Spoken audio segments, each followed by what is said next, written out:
welcome. My name is Pratish. I'm with Cynaptx Webinar. I hope all of you are doing well and staying safe. Thanks for joining this webinar. So some of you joined us on Tuesday as well, where we discussed some best practices around advising students remotely and using technology to deliver services. Today, we are joined by some special guests and partners at DeVry University to give us some more insights and learning into a very interesting topic, how to manage employee relationships remotely and how to bring relevant job opportunities to students and alumni and also drive success around it. This topic is very useful in the current climate. The economic impact of pandemic has caused many entry-level employers to scale back on their hiring plans. And the normal hiring and onboarding process has shifted drastically. Interviews have gone 100% online. Large gatherings like workshops, hiring events, job fairs are no longer happening in person. All of that have shifted online. And then there is this new concept of work from home. So internships and new employees that are getting onboarded are working from home from day one. Even though some industries are seeing downtime, there are many that are seeing a huge surge. For example, industries where it's more like digital platforms, e-commerce, online service management, virtual collaboration, cloud computing, automation. There's many industries that are actually making sure economy is going forward. So internet has turned out to be a big enabler in this downtime. So it's not just sustaining the economy, it is also helping it moving forward in many cases. So navigating this change and adopting to this new normal is very challenging for any career services department. So there are many questions like how do you bring relevant job opportunities to students? How do you market jobs to your students that are spread out all over and they are not with you in person, they are remote? And then how do you market your students to employers? Again, they are also spread and you are not meeting them in person. How do you build those relationships? How do you manage existing relationships? And how do you engage with recruiters during the hiring freeze? So there are many challenges, and doing all of this remotely is a big one. It adds on top of it, and that too at a national level. Our partners at DeVry University have unique experience around this, the way their career services team is set up, the processes they have, the tools they have in place. This enables them to deliver this service in a very good way. So I welcome our partners at DeVry to share some best practices. Welcome Ron, welcome Terry, welcome Eric to this webinar, and thank you for joining us today. And we really look forward to hearing from you about some of the best practices in this area. So with that, Ron, if you could go ahead and introduce yourself. Thank you, Pratish. I'm Ron Gashler, and for those of you who have not met me yet or weren't on our webinar on Tuesday, I am the National Director for Career Services and Employer Relations for DeVry University, and so I oversee all of our career services and employer relations for all of our campuses in 17 markets, as well as all of our online population. And I have with me presenting today Terry Wallman and Eric Hillegi. Terry, do you want to introduce yourself?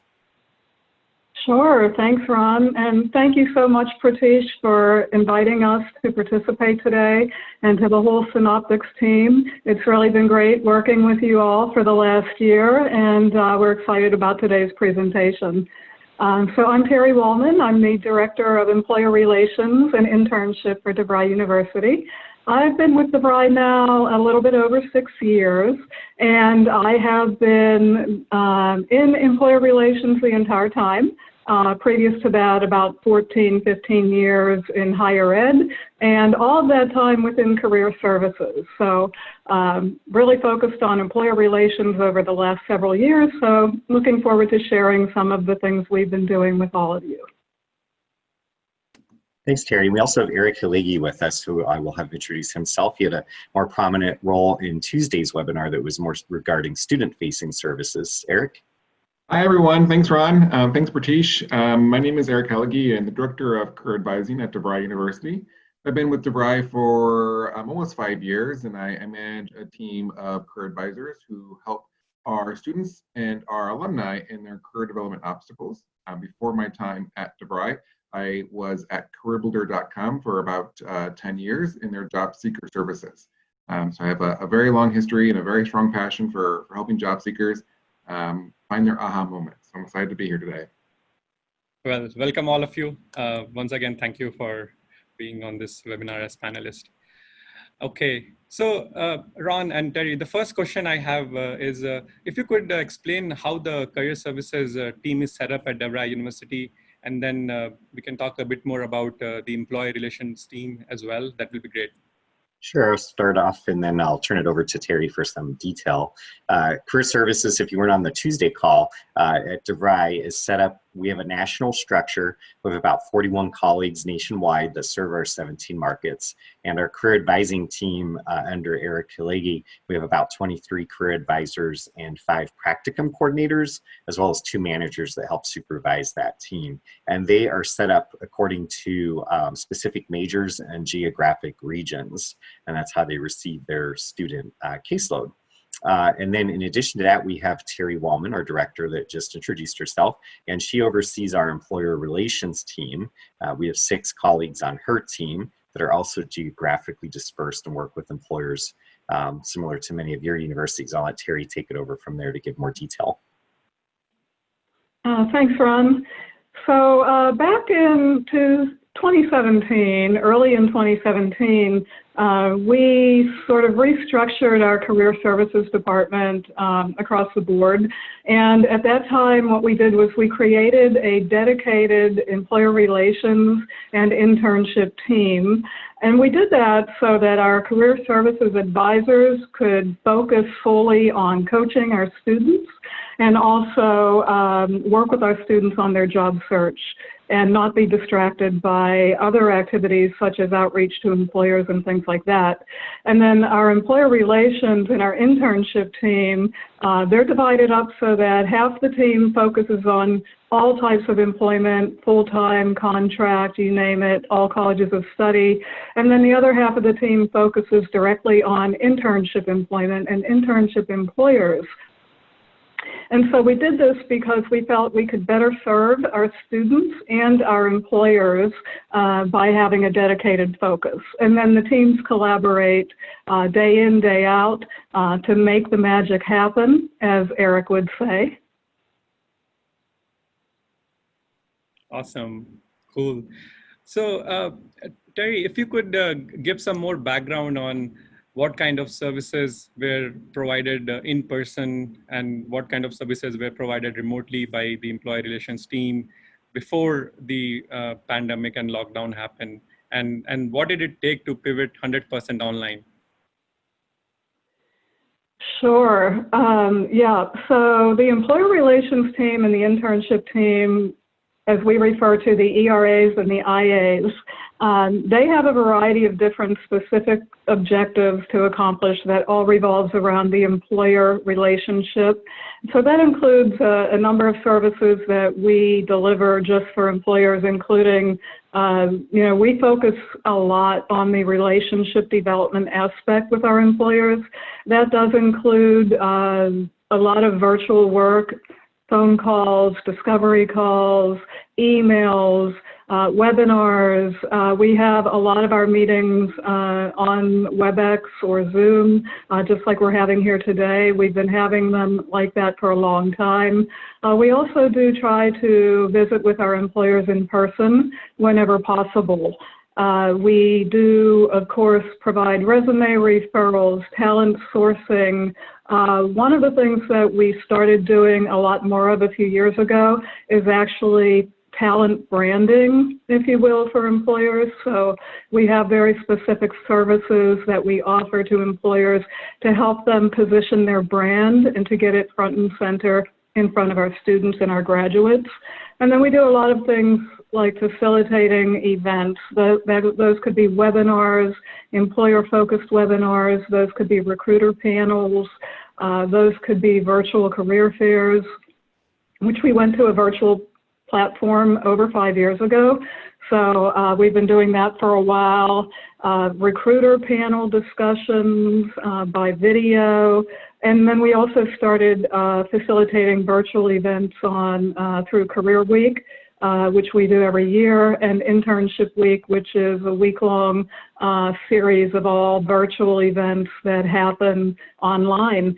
So with all that in mind, we were able to really pretty seamlessly transition when all of this started happening a few months ago with COVID-19. Fortunately for us, we did have a lot of the tools and the resources in place to do that. We do understand that I would say probably most universities out there don't have the tools in place and are trying to get those tools in place now. So we're hoping that we can provide some insight as to how we did that, and you know, to help other colleagues to be able to move forward, which the new norm is probably going to be very virtual. Yeah, exactly. So I mean, and that's my next question. So the new norm, I mean, what changes are you seeing in the recruitment pattern due to the pandemic, and also how did DeVry adapt to this changing campus recruiting paradigm? Yeah, so it's a very interesting time right now. I guess first what I would say is that we did see a real slowdown in terms of active job postings and recruiters reaching out to us. With so much focus on the employer relationship development with our team, we do have quite a number of large employer relationships in place, but you know, everyone is really still in a state of transition is what we're finding. And so I would say initially a couple of months ago, what we saw was that many of the recruiters that we work with sort of went under the radar. It was pretty quiet. We do still see jobs being posted out there, and we are still posting them, of course, in Hire DeVry. But I think we're really still in that transition, and time will tell over the next 3 to 6 to 12 months what that new norm is actually going to look like. We have started seeing more activity in terms of recruiters coming back onto our radar, reaching out to us again, you know, surfacing, responding to our communications, which is really critically important right now. Even though there's not as much activity out there, it's so critical to keep communication going with your recruiters. And we know that some are furloughed, some are laid off, some are temporarily not working. So of course, being sensitive to everybody's individual situation is very important. And then also to keep in mind that I think many of the employers, what they've told us is that they are still trying to determine when their jobs can reopen and what their hiring budgets are going to look like for the next 6 months or so. And then, you know, it's interesting because we are right now at the start of what would normally be internship season, right? So traditionally, the big internship programs happen in the summer months. And so that is typically June to August. So that has thrown many of our internship employers into a tailspin where they had, you know, 100, 200, 300, 500 interns ready to come on site, some of the big employers who have large internship programs. And so what we found with those employers is that some of them canceled their programs altogether. Some of them shortened them to, you know, as little as 2 weeks. And some of them, many of them are going remote because, you know, they really care about our students and students getting that experiential experience. So many of them have started to offer the remote internships on a limited time frame, but they're also trying to figure out how to do that. They never did that before. They never had virtual internships. So it's a whole new experience, you know, for the employers right now, just as it is for many of us. Yeah, and on the other side, how is your team embracing this change? How is employee relations team managing this new virtual internship, virtual events, virtual interviews, and how is it coming along with the student population? Yeah. So it's coming along pretty well.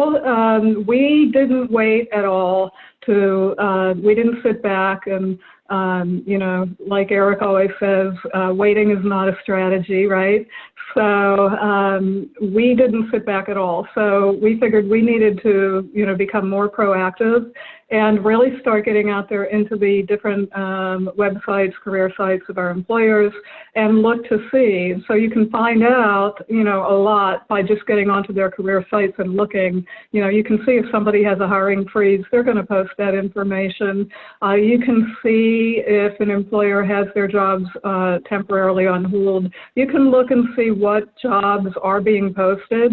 And so our team has really proactively started doing that.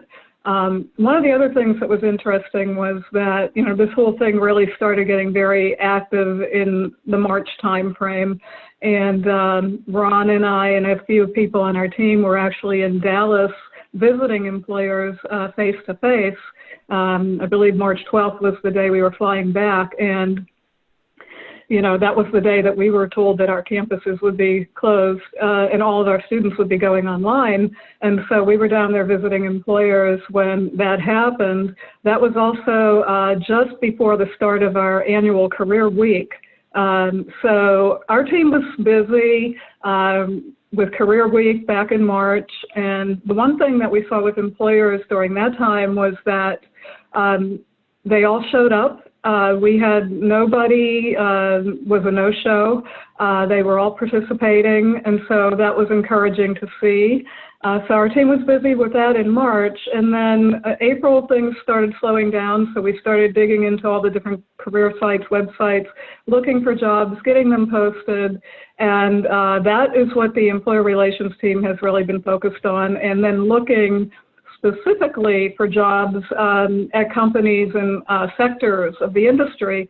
As you mentioned earlier, some of the sectors, that are still hiring. So of course it's, we know that warehouses and distribution centers and, grocery store chains, we know they're hiring, but we need to look further to really make sure, that these are jobs that are aligning with our degree programs. So some of the sectors and industries that we have found are, the large tech companies. Many of them are still hiring, companies like Oracle and Dell, Accenture, Microsoft, they're all hiring. And then keep looking at companies like any sort of large corporation who's really big enough to ride this whole pandemic out. Companies like FedEx, UPS, Amazon, Wells Fargo, they still have quite a few jobs out there. So we're doing a lot of research, we're doing a lot of proactive work to really find these opportunities right now. Mm-hmm. Yeah, that's awesome. I mean, this insight is definitely useful. But what is your suggestion for those smaller employers, who have went into hiring freeze, who do not have enough budgets to onboard new employees? How do you keep that relationship intact? How do you keep engaging with those recruiters? And that's really the point. It's so important to stay in touch with them. Even if they're not hiring right now, maintaining that relationship and that credibility is so critically important. So we kind of waited into about the middle of April, the end of April, to really start proactive outreach because, again, we wanted to be really sensitive to, not knowing what individuals are going through personally and within their own companies. So we just started reaching out, touching base, sending an email communication. How are things going, with you? We hope all is well. Staying in touch with them and then sharing any information that we could. So, whether you have, a graduation coming up or if you were able to offer something online, we actually did have a couple of virtual career fairs scheduled. We were able to let them know that these things were still happening, but really just staying in touch with them and letting them know we're here to help. whenever they're ready is really critical. And if I can add one thing that was really interesting, our chief marketing officer asked if we were going to move forward with our career week that Terry was just talking about and our upcoming virtual career fairs as planned. And we talked about it for a minute as a leadership team and went back to them and said, yes, we are, because they were already virtual. Ironically, last year we had virtual and in-person career week events. So we were fortunate in the regard that this year we only planned virtual events. We had really strong turnout, better turnout than last year. We increased our numbers quite a bit. And the employer and the job seeker feedback was very positive. They were very thankful that we offered something of normalcy in a time that became very uncertain. And so we got a lot of positive feedback for that. Yeah. And Ron, I mean, a lot of this was possible because of the team that was in place, the structure, the processes, and the tools. So all these enabled to make sure that the disruption is handled in a positive way. So maybe, and we are seeing a lot of questions coming around that. So maybe, Ron, you want to answer some of these, like around solutions and structure? How is the team using technology to deliver, to give answers to many of these problems? Sure. Yes. And even over the last few years, a lot of the technology that DeVry's been implementing is so useful even beyond a pandemic like COVID-19. Because even if you're serving students, you know, in DeVry, we have campus students and online students, and we wanted to serve them all equally. And so that's why we moved so many things to virtual. And when we started doing virtual career fairs with the Brazen platform, it really provided a way for us to target employers that were very specifically related to our graduates and our majors. And Terry's team has done a phenomenal job working closely with Eric's team to make sure that we identify the right employers and right job opportunities for our graduates and have those at the career fair. And that really, I think, became much better when we moved to the virtual platform versus going into specific markets, specific campuses, and having some organizations that weren't quite a right fit for our graduates. We've really been able to elevate the caliber of our employers that regularly work with us now. So that's one thing. And then using a customized career service management solution that, you know, like many of you may be on Handshake, that was absolutely out of the question for us. And we really narrowed it in on Cynaptx and simplicity and went with Cynaptx because of their integration with Salesforce and their ability to do some other things we wanted to do and how we track our activity with our career advising team and our employer outreach team. And of course, we've used WebEx a ton. Just like when you have a information session on campus with an employer, we've been able to move those onto the WebEx platform. And then of course, Terry's team making such great use of the virtual career fair platform. I think almost everyone that's probably attending our webinar at some point has attended some kind of a virtual career fair or seen some kind of a demonstration of it. And so that's been big. Do you want to add anything, Terry or Eric, that I'm forgetting? Just in terms of the technology, yeah, so Brazen has been a great partner of ours for the last several years. It's a little over 5 years that we've been doing the virtual career fairs, and you know, would highly recommend that you look into it. It's probably going to become more and more the way of the future. One of the things about that and how it affects the campus recruiting teams out there is that it really makes it so much more easier for them to recruit students and graduates because they can do it from anywhere. They can do it anytime. They can use any device.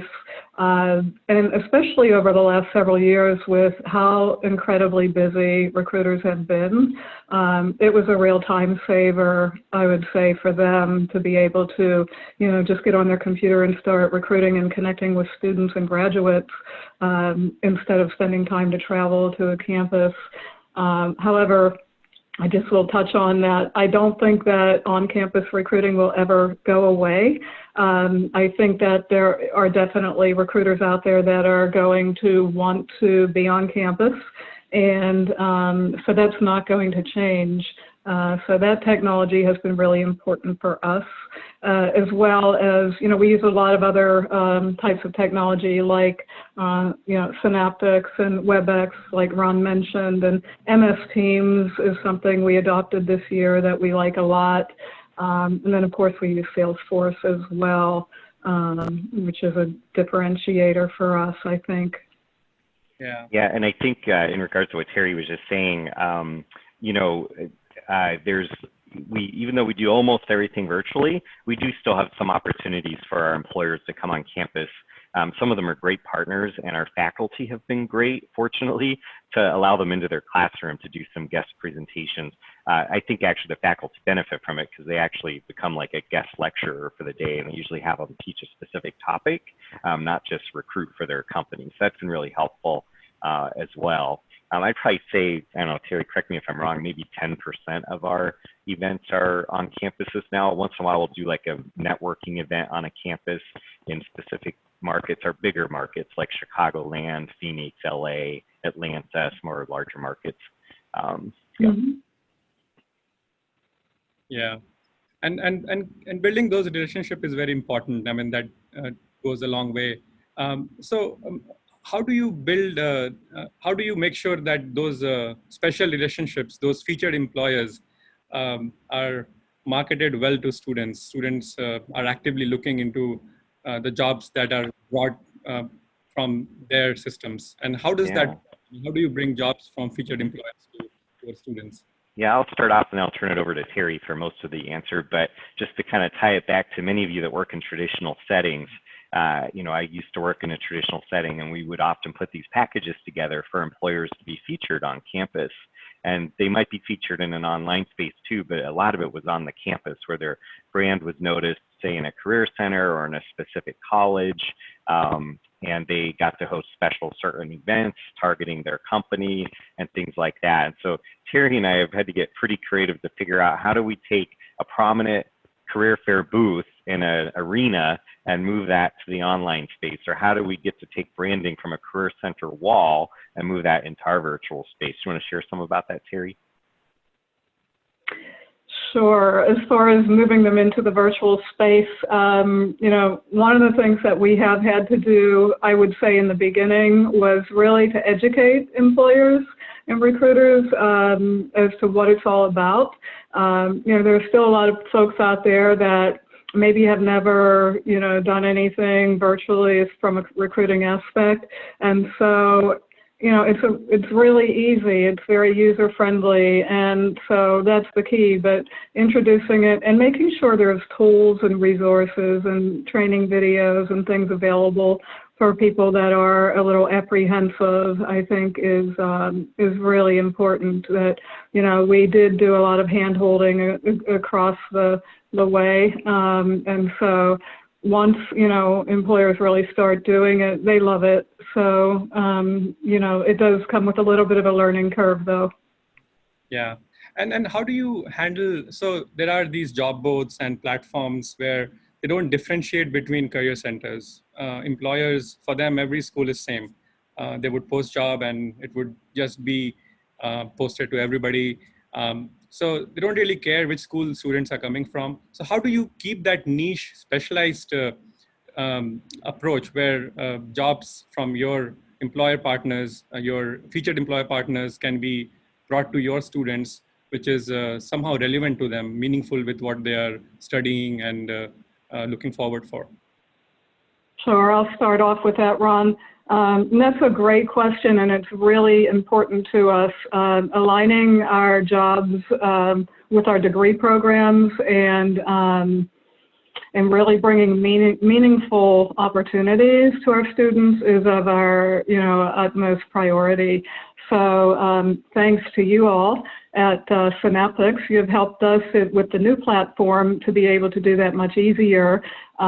We intentionally do not attach job feeds like Monster or Indeed to Hire DeVry because, people can find those jobs anywhere. There's nothing special about that.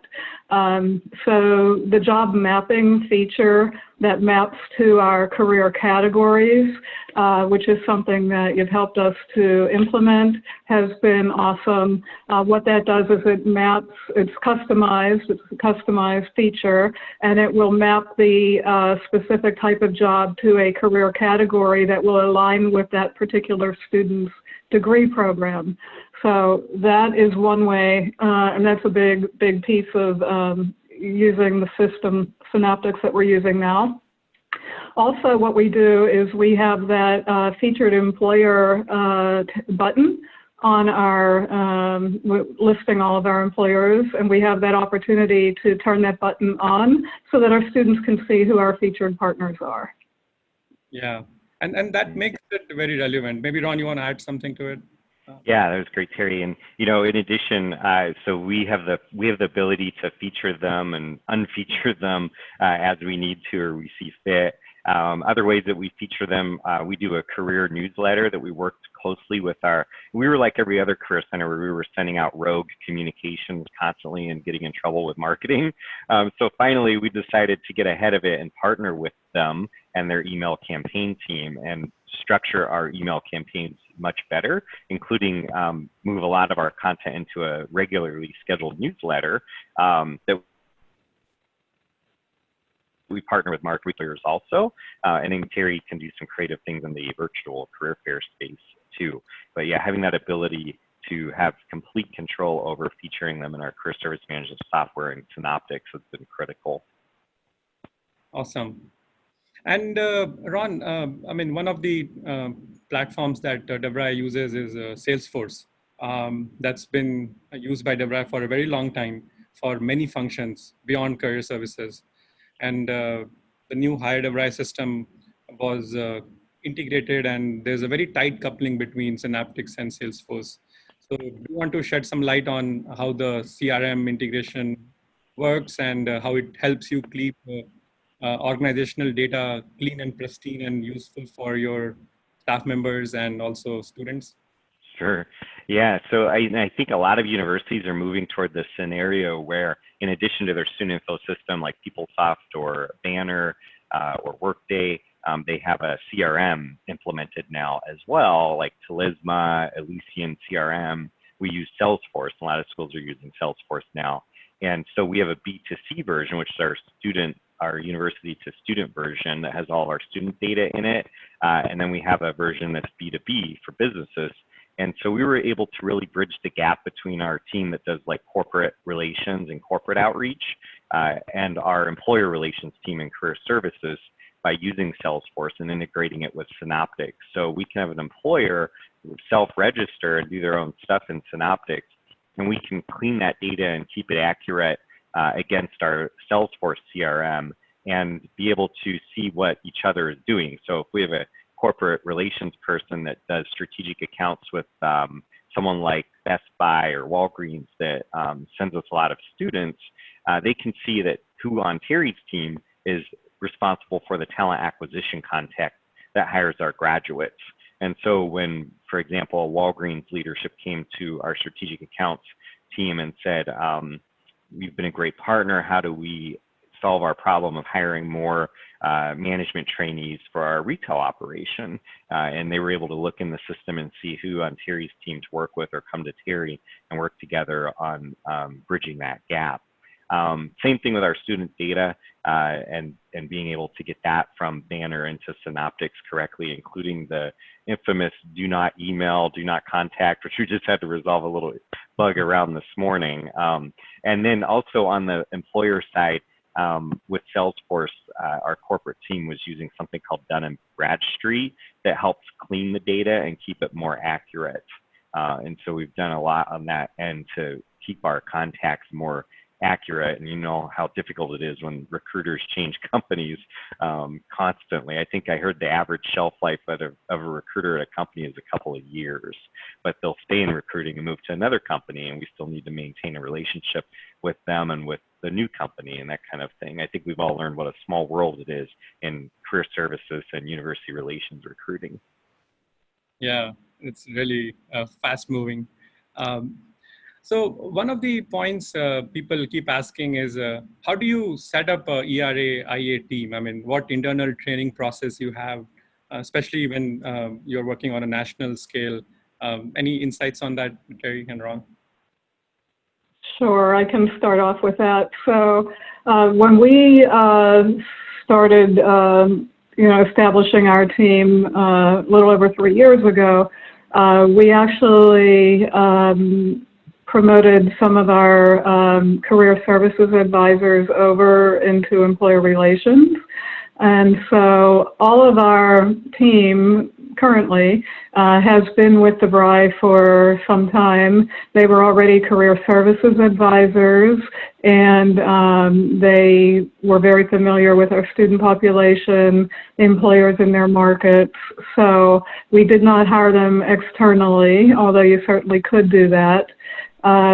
What's really important and different, though, about the employer relations piece, and many of you know, because traditionally our career advisors have always had to do both. They've had to coach students as well as do the employer outreach, and that can become very challenging sometimes, as you all probably know, when you're trying to do it all.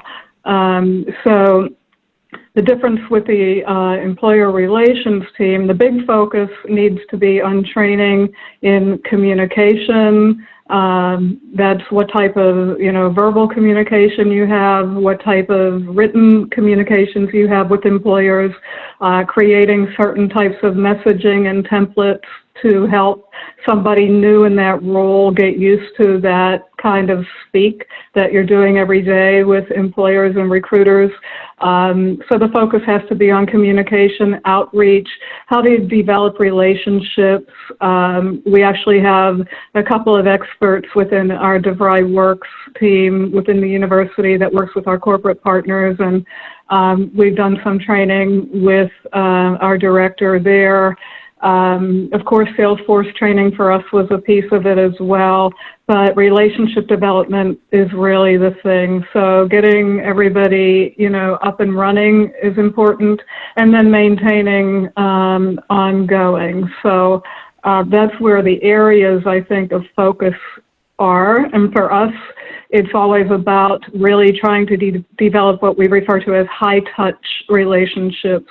So engaged partners, that means we're engaging, we're reaching out, we're identifying, and learning how to identify who the right people are, not just blindly, reaching out. So training on that, making sure you're communicating with the right people, whether that's university relations teams or whether that's a senior level recruiter. It's a different type of conversation versus even a vice president of talent acquisition. So knowing how to communicate with these different stakeholders is really important. Yeah, that's a good point, Terry. It reminds me recently when we were on one of our other employer outreach trips, and we were very fortunate for once, as many of you know, does not always happen. If you're dealing with professional recruitment and university relations recruiting, we can't always get them at the same table. And sometimes we're very fortunate and we do get them all at the same table, including the internship team. So those times are very opportunistic, but it is critical to find the right people. We do stay involved in NACE and the 4 regions of NACE, as well as we use the Career Shift software, and of course keeping our data clean in Cynaptx, and the Salesforce integration has been really important for that. Mm-hmm. Yeah, and one of the key partnership is with the student advising team. And if Eric, you are around, Terry, how do you partner with the student advising team? And then it's a complement, right? I mean, so you are handing off opportunities, and they are also connecting prepared students with job opportunities. So there has to be a tightly coupled handoff there. So how does that work? Yeah, so again, I'll quote Eric, that's where the magic happens, right? So feel free to chime in, Eric. I know this is a topic that you love to talk about, but that truly is where the magic happens. So our team is focused on developing those relationships and bringing them and connecting them to students. And then our advisors, our career advising team and our employer relations team work together to do talent sourcing to identify candidates that meet the requirements and they have the interest for certain types of positions. We can utilize Hire DeVry to actually find those students as well. And then we use Hire DeVry as a tracking mechanism where the two teams can partner back and forth. We get the jobs posted. We can see how many applicants there are. The career services advisors are putting in notes and making sure they get the jobs into the hands of the students. We track the applications, the number of interviews, offers, etc., and that is where we truly make it work. So getting those referrals and working together, because nobody knows our students better than their career advisors. And then, so Eric, do you want to chime in there a little bit? Sure, and I think, you know, as we talked about earlier, I think maybe Terry or Ron mentioned it, you know, before we made this change, our advisors did it all: employee relations, internships, advising, and we found it just to be too much for one person to do. I know that's a lot of model that some of you also probably work in today, but for us, it wasn't working, and so we separated out, and that made a lot of difference. So the employer team could focus on employee relationships, and our advising team could focus on advising, and that's helped. But it did create, you know, how do we now make this work? And I think through, as Terry mentioned, all of those things that we did has helped make a big difference. I think one other thing I would add is just the transparency. So in Cynaptx, and just for those on the call too, we use the tool Cynaptx, but internally and externally with our students, we call it Hire DeVry. So it's the same tool, but we are able to quickly and easily see which advisor is assigned to which student and which employee relations advisor is assigned to which employer. And so that allows communication to happen between each advising team to understand who do they need to go to ask questions and to figure out what, you know, who do I go to find out what's happening with the employer or with the student. I'd also say Terry and I have worked really hard to set up our performance metrics around things that enable the team to perform together, right? So for the advising team, we focus on the number of referrals that they set up, the number of job leads that they set up, right? Terry's team does a great job of finding these leads. So my team needs to do a great job of being able to find those leads in Cynaptx or Hire DeVry and send them out to their students. But not just that, follow up with the students and ask, did you apply for this job? Let's write your resume to be targeted to this job. Let's find this recruiter or this hiring manager on LinkedIn. But then also then working with Terry's team to say, all right, my student applied, let's now refer the resume. Let's follow up with the employer to find out what else they need from the student or from us to make sure that they're a desired applicant. And so there's a lot of communication and transparency that helps with that. And do you always get the data back? I mean, do you know what the end result was of that journey? I mean, I think in career services, that's always a big problem, right? We don't. Unfortunately, there are many opportunities where we wish we knew what happened to that student. But because of all of the individuals, the team essentially that works with this student, it's not just the advisor, but it's Terry's team, it's my team, it's the leadership team. We're all working for that student to help, help them secure that interview or job offer. And so because we have so many cooks in the kitchen in this kind of metaphor, it works out really well. We're able to pull in a lot more information than we normally would, whereas just one advisor trying to do all the work. We have multiple different individuals that can make calls, can do some research and find out if this individual got the interview, got the job offer, and what happened. And if they didn't, some feedback, right? That's also important. If someone didn't get an interview or didn't get a job offer, because of the relationships that Terry's team has with employers, we can get some of that feedback back, which is really helpful to then coach the student on how to improve their performance moving forward. Awesome. So I think we have 15 more minutes. I guess we are seeing a lot of questions coming in. So should we go ahead and take that questions? Okay, perfect. Sure. So the most interesting one right now I see with follow-ups with this discussion is, how does your university receive funding to be able to support so many resources to students? Yes, a lot of negotiating. We're not unlike any of your universities where there's only so much money to go around, and we're competing with other departments like admissions, student services, academics. I think a piece that I have learned in my 20 years in higher education and working in every sector of higher ed is that there's a lot of, as we all know, there's a lot of silos in higher ed. And if you just look around your university, sometimes there's resources. For example, I was on a call yesterday. We record our webinars in WebEx, and then we put them in a private YouTube channel for sharing with our students after the fact. Since we only have so much time, we can keep them in WebEx and so much tracking we can do with WebEx. And then I was on a whole unrelated meeting yesterday, and one of our deans was talking about academics moving to use something called Kaltura, which is great for capturing recorded webinars or video presentations and tracking especially.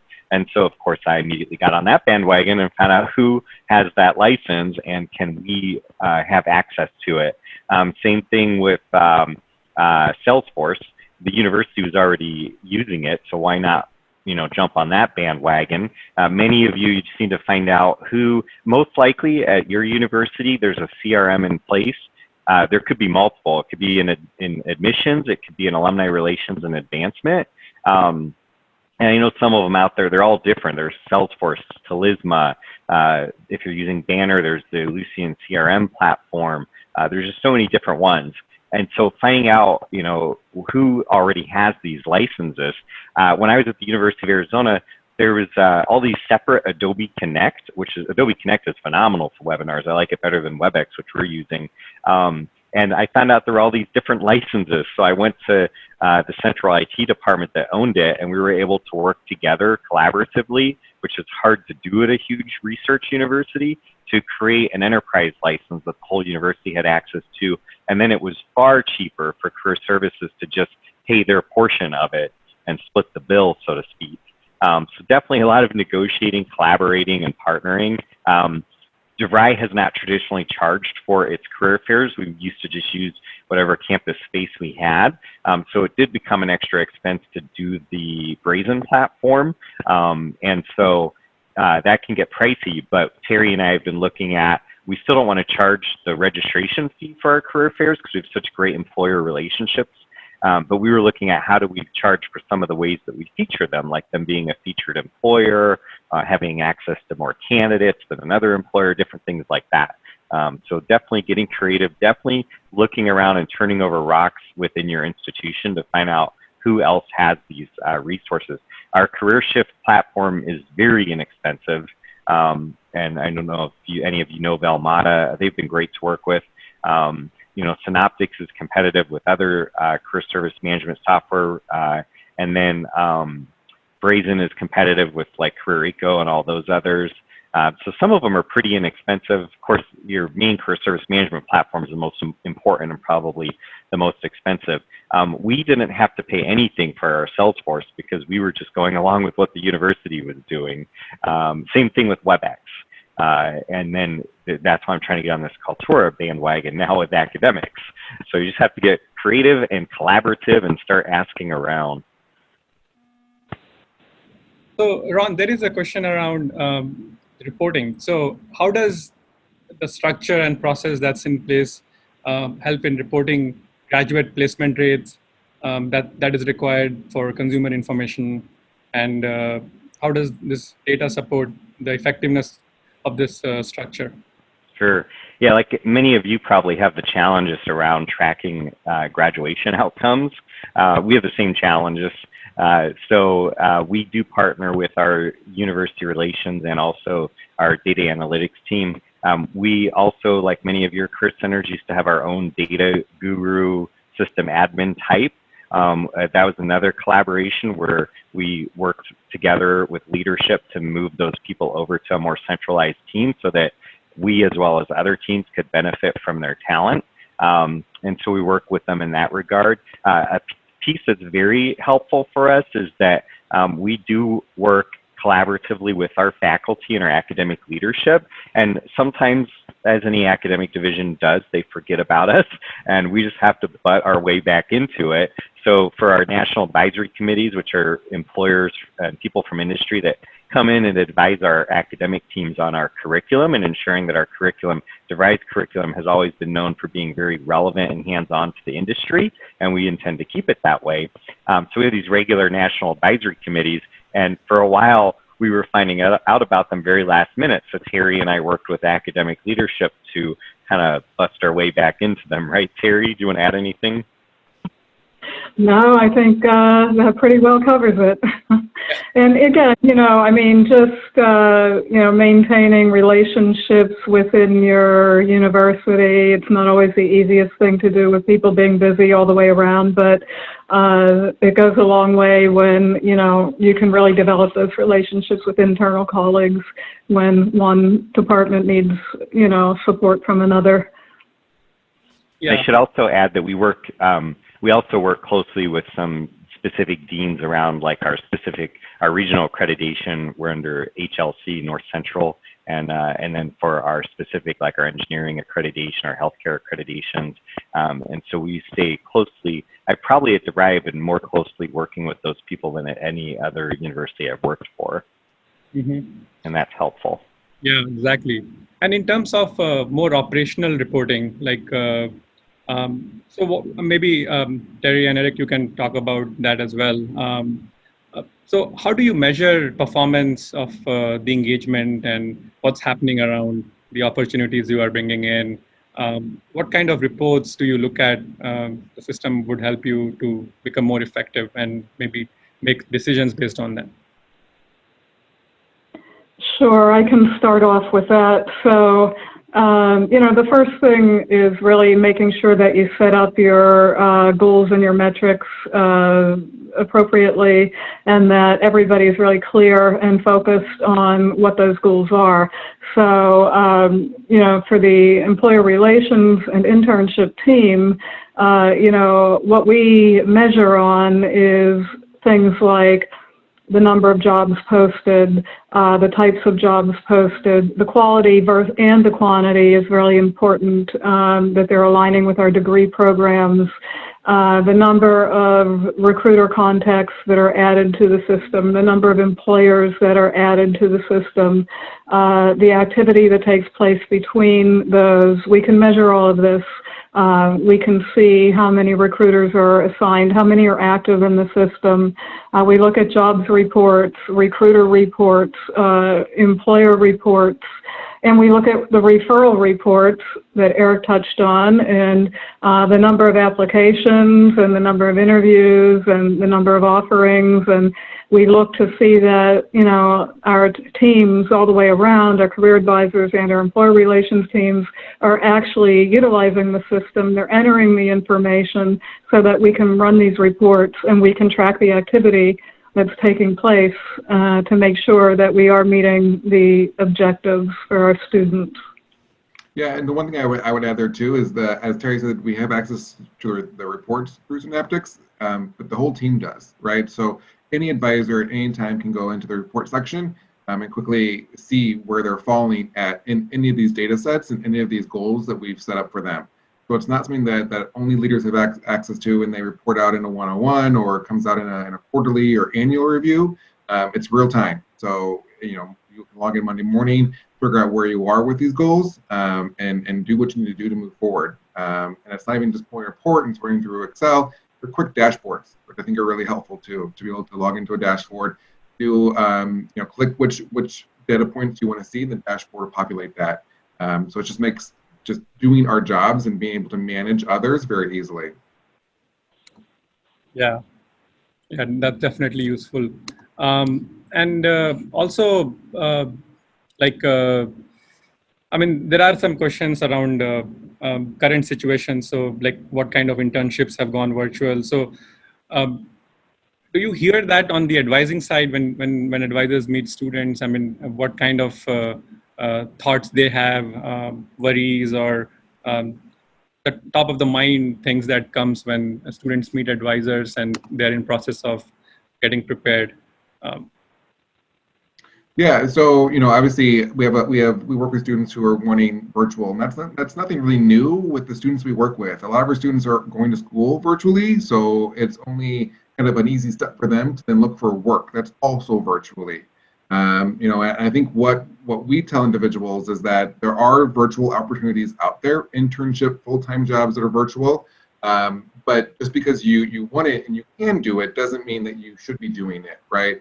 So we talk to a lot of students about making sure that you're set up for virtual work. A lot of employers want to see that. I've seen many job descriptions that are now requiring, high-speed internet. You have access to, web browsers and a quiet space and all of those different things that are going to be important in a work from home environment.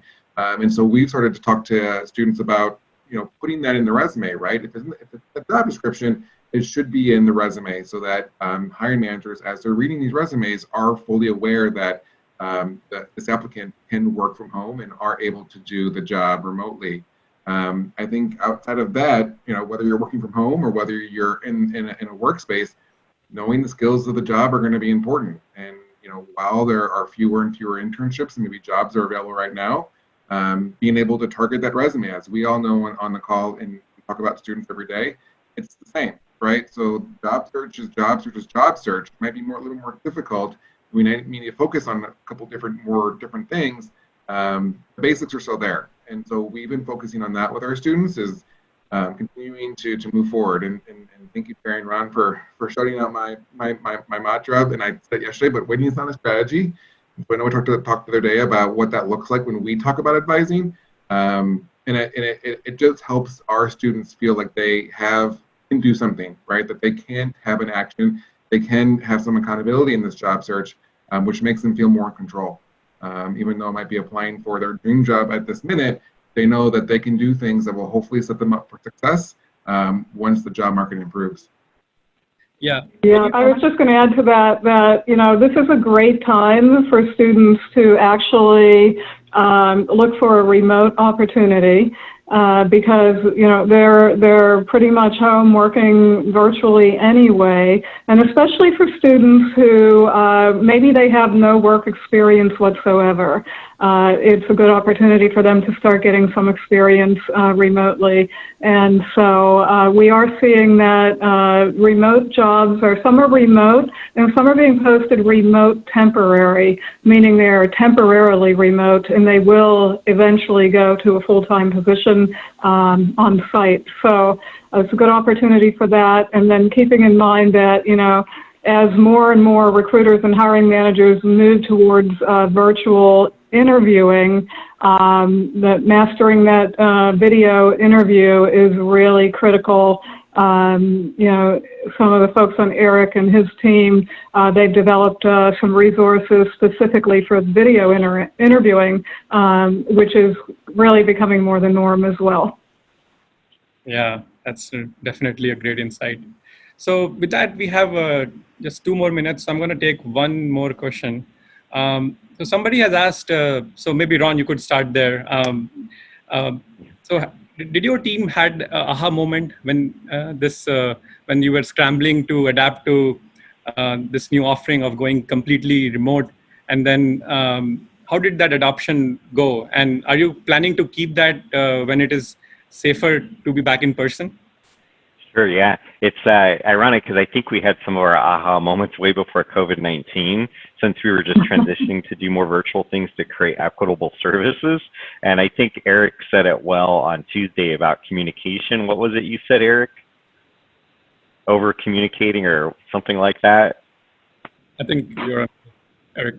Oh, you're on mute, Eric. Sorry, I usually am pretty good about that. But yes, working remotely, you have to over communicate. Right, because you're not sitting next to someone. You don't have the water cooler. You don't have hallways to pass by in. So you have to over communicate to get your point across and make sure people are aware. And so what I will say is when we did transfer from being on campus to being remote, and when we were more decentralized and we were centralizing, there were a lot of obstacles we had to go through. And I think you have to be prepared for those, and they're not going to be the same for everyone, right? For us, it was a little bit easier because even though we were working from campus, a lot of our students were already online, right? So it even in that sense was a little bit easier. But what I will say, and I'm sure all of you having to go through that transition yourself, it's not easy and there are obstacles. But I think if you over communicate with your peers, with your leaders, with your students, it's going to help, right? And that's going to make a big difference how they are feeling through all of this, but also how they're able to make it to a place where you maybe be back in person again. And we think about what does that ramp through look like when we are opening campuses back up and moving our colleagues back to campus and students back to campus, knowing there's going to be a whole set of obstacles that come there as well. We also, another aha we had was we noticed that having any kind of on-campus presence, even colleagues working from a campus, really helped us with our faculty relations. And that also, even having presence on campus, helped us still drive attendance to our online virtual events, like our virtual fairs and stuff. Terry and I have talked a lot about that. Do you have anything to add, Terry? No, I think you got it. Yeah, awesome. And I agree, both having solutions and speed to adopt to newer challenges is going to be critical for success. And this is something that will also help in when things go normal. These are going to be fundamental drivers for productivity and collaboration. So focusing on them will help in faster recovery and will also give competitive advantage once the recovery is back, it's happening again. So with that, I think we are up against the hour. So thank you very much, Ron, Eric, Terry, for your partnership. And thank you for joining this webinar today. It was fantastic to chat with you all today. Thank you, everyone. Thank you. For this. Thank you. Thank you. Bye-bye. Bye-bye.